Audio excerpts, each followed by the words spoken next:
मालाला हमीभाव मिळालाच पाहिजे, शेतकऱ्याच्या मालाला हमीभाव मिळालाच पाहिजे। काँग्रेस पक्षाचा विजय असो, काँग्रेस पक्षाचा विजय असो, काँग्रेस पक्षाचा विजय असो।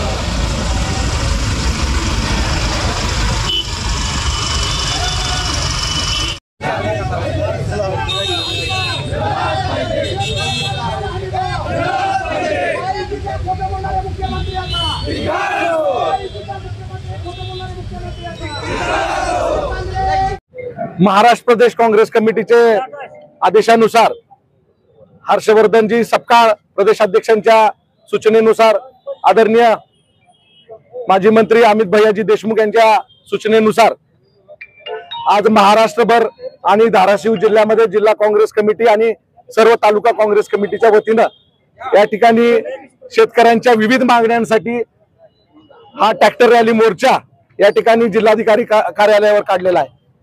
आज या ठिकाणी आमच्या प्रमुख 4-5 ज्या मागण्या आहेत त्यापैकी प्रमुख मागणी आहे की विधानसभेच्या निवडणुकीमध्ये या ठिकाणी या महायुतीने आणि आपले मुख्यमंत्री या ठिकाणी फडणवीस साहेब यांनी शेतकऱ्यांचा 7-12 कोरा करतो म्हणून सांगितलं होतं, परंतु गेले 3-4 महिने झालं अजूनपर्यंत शेतकऱ्याचा 7-12 कोरा झालेला नाही। मागल त्याला सौर पंप देतो म्हणाले, प्रत्येक शेतकऱ्यांनी 40,000 रुपये प्रमाणे या ठिकाणी सौर पंपाची मागणी केलेली आहे, परंतु या ठिकाणी आज अद्यापर्यंत सौर पंप मिळालेला नाही। सोयाबीनचा हमी भावाचा तसाच प्रश्न आहे। या ठिकाणी रोजगार हमी योजनेची कामं अद्यापर्यंत चालू नाहीत। आज उन्हाळा या ठिकाणी येऊन पडलेला आहे, परंतु आज शेतकऱ्यांच्या हाताला काम नाहीये, परंतु या ठिकाणी रोजगार हमी योजना या ठिकाणी चालू कार्यान्वित नाहीये। दुसरं तुळजापूर ड्रग्स प्रकरण आपण पाहताय, जिल्ह्यामध्ये तुळजापूर आणि तामलवाडी ड्रग्स प्रकरण या ठिकाणी प्रचंड प्रमाणामध्ये या ठिकाणी नागरिकांचा रोष आहे। त्या बाबतीत आजपर्यंत सीडीआर तपासून मुख्य आरोपींना अजून पकडलेलं नाही।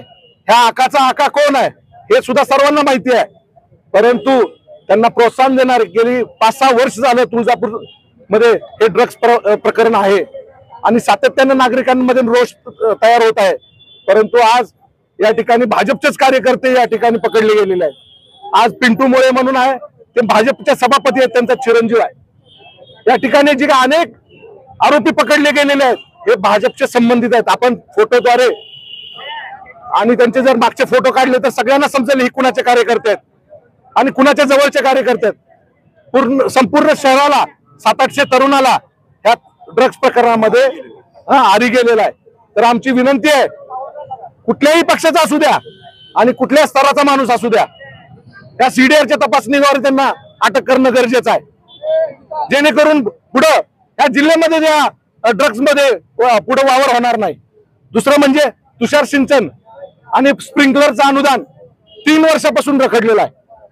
अशा या आमच्या प्रमुख मागण्या आहेत। तर हेच कृषी विभागातर्फे जी काही अनुदान वाटप होणारं बी बियाणं असेल, औषधं असतील, ती शेतकऱ्यांच्या जे अनुदान मिळणार आहे किंवा जी बी बियाणं मिळणार आहे, ड्रिपचं अनुदान असेल ते डायरेक्ट शेतकऱ्यांच्या खात्यावर जमा व्हावं ही आमची मागणी आहे। आणि दुसरं, महायुती सरकारनं ह्या नंबर प्लेटच्या माध्यमातून वाहनधारकांना दिलासा देणं गरजेचं आहे। आज आपण बघतोय बाकीच्या राज्यामध्ये एक रेट नंबर प्लेटसाठी आणि दुसऱ्या राज्यामध्ये महाराष्ट्रामध्ये तिप्पट रेट, हे वाहन धारकाची लूट करण्याचं काम हे महायुती सरकारने केलेलं आहे।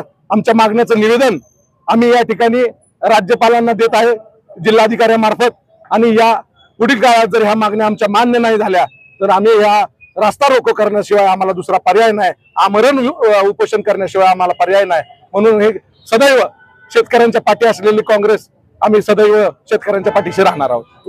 आज अजितदादा म्हणत नाहीये, पण आज फडणवीसांनी वचननाम्यामध्ये जर तुम्ही पाहिलं तर फडणवीसांच्या पहिल्या वचननाम्यामधून पहिलं आश्वासन जर असेल तर कर्जमाफी आणि 7-12 शेतकऱ्यांचा 7-12 कोरा केला जाईल। ड्रग्स मध्ये आकाचा आका कोण आहे हे आपल्याला सगळ्यांनाच माहिती आहे। आज जे काय कोण प्रोत्साहन देत आहे, आज जे आमदार भाजप पक्षाचे आहेत, या ठिकाणी त्यांनी विचार करायला पाहिजे की आज ही तुळजापूरची जी नेते मंडळी आहेत प्रमुख आज हे भाजपचेच कार्यकर्ते आहेत सगळे, आणि जे पकडलेले सुद्धा भाजपचेच कार्यकर्ते आहेत। आणि मला आज आपल्या माध्यमातून सांगायचं की सीडीआर तपासून, कॉल रेकॉर्ड तपासून, कुणालाही गाई करू नका, ह्याच्यात बऱ्याच जणांना वाचवण्याचा प्रयत्न चालू आहे. म्हणून माझी आपल्या पत्रकारांद्वारे विनंती आहे, भाजपच्या आमदारांना या ठिकाणी मला सांगायचंय की तुम्ही कुणाचाही भेदभाव न करता, कारण की पुढची पिढी आपली वाटोळी होईल. आपल्या घरापर्यंत कोणतरी आज ड्रग्ज प्रकरणात पकडलं जाईल किंवा ड्रग्ज सेवन करेल. त्यामुळं या ड्रग्ज प्रकरणाच्या कामी आपण मदत करा आणि सरसकट सगळ्यांना सीडीआर तपासून त्यांच्यावर या ठिकाणी दोषींवर कारवाई व्हायला पाहिजे.